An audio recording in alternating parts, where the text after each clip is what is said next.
Yo, what's up aliens? AHEE here with another tutorial.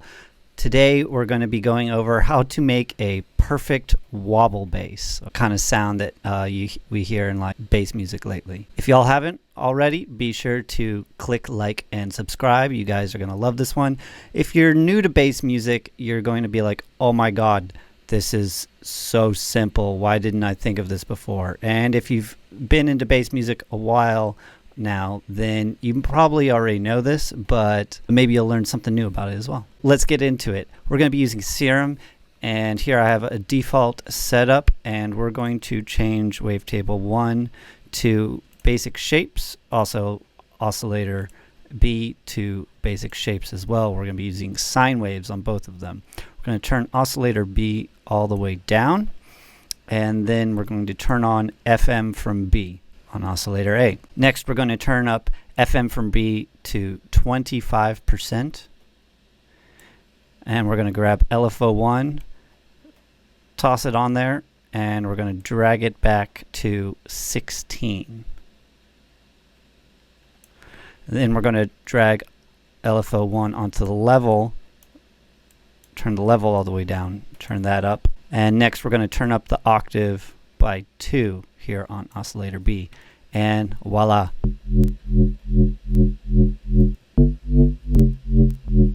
The wobble bass, the wubs, the womps. We could even make some wonks. So we can actually turn up the octave even more to get a different sound. And again, you could even go up higher if you turned on sync here on oscillator B and move that up.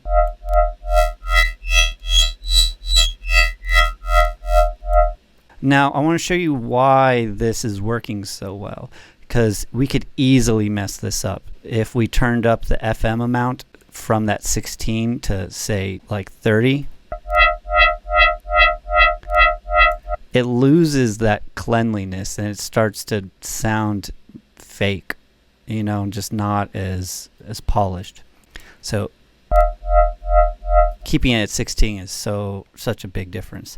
Next, over here, we can turn it to trigger mode in the LFO1, up the rate, which is fun, lower the rate. Or we can play around with the shape, you know, maybe move this over to the left.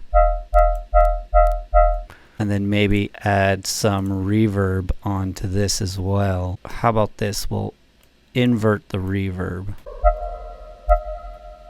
Yeah, so that way when it's at its highest, the reverb's off, but then reverb comes back on.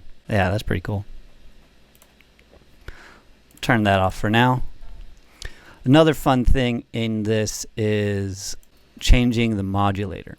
So this would be called the carrier. This would be called the modulator. So we can actually change the modulator to, say, something in the spectral that's like a little bit more complex. You can get some really interesting sounds as well.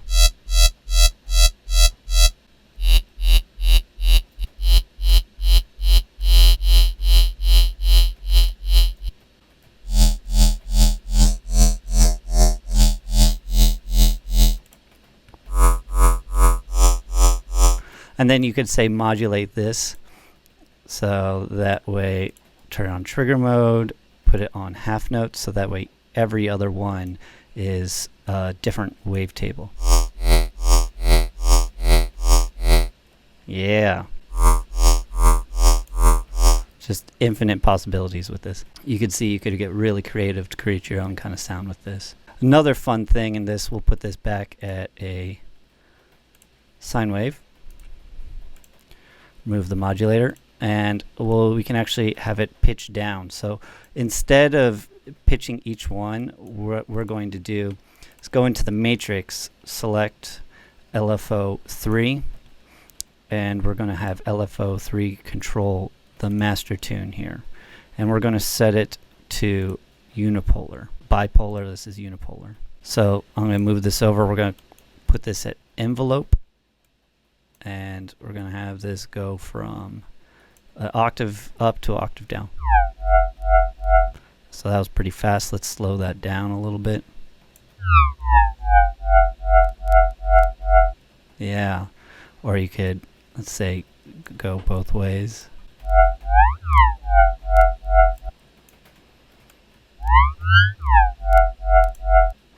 You know, you can get real creative with this.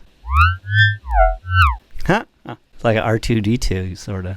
And then after that, you could probably turn on some distortion and mess around with that a little bit. You don't want to over distort it, but you know. Though actually over distorting it's sort of cool too. Something that you should consider is, you know, when using the multiband, the OTT part of the compressor here, it sort of gets rid of dynamics, which is really good for certain sounds. But sometimes for these womps, you want the dynamics to have the shape of the womp to come from nothing and go back down to nothing. You know, it makes it sound. Actually, it works pretty well in this instance. But let's get rid of that distortion. Still works well.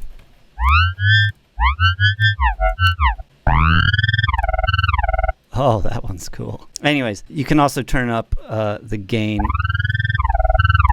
if you don't want to compress it,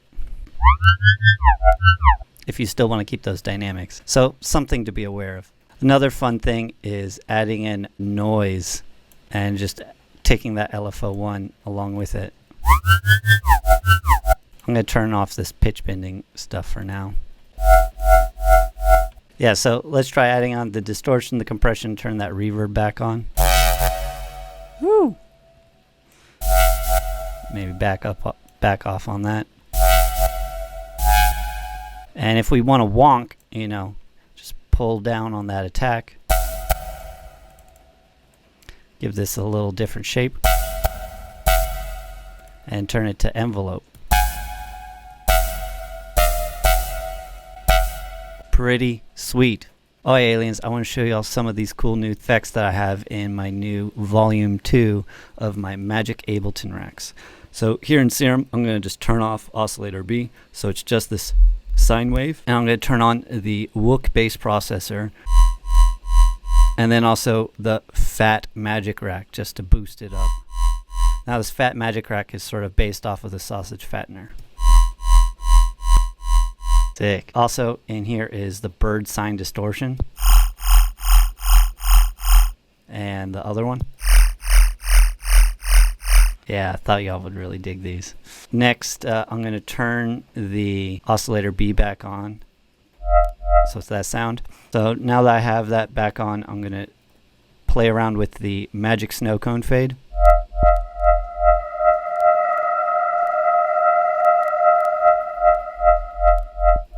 Cool. Also, there's the shift and erode.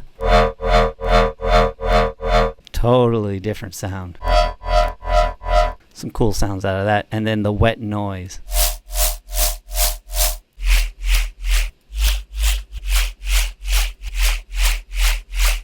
But yeah, definitely go check those out. There's 30 different Magic Racks for $25. I also, if you haven't checked them out, check out Volume 1 and also the add-ons. Those ones are $25 and also $5 each. Lots of super helpful things. I've been using all sorts of these racks on almost all of my tracks lately. I'll put a link of where you guys can get them in the description below. Oh, hey, aliens, if you like this, please be sure to hit that like and subscribe. Leave a comment if you guys really enjoyed this. Tell your friends about it, and hope to see you again soon. Hope you're taking this time to really learn and better yourselves as producers, and I'll be uploading again here soon. All right, peace, aliens.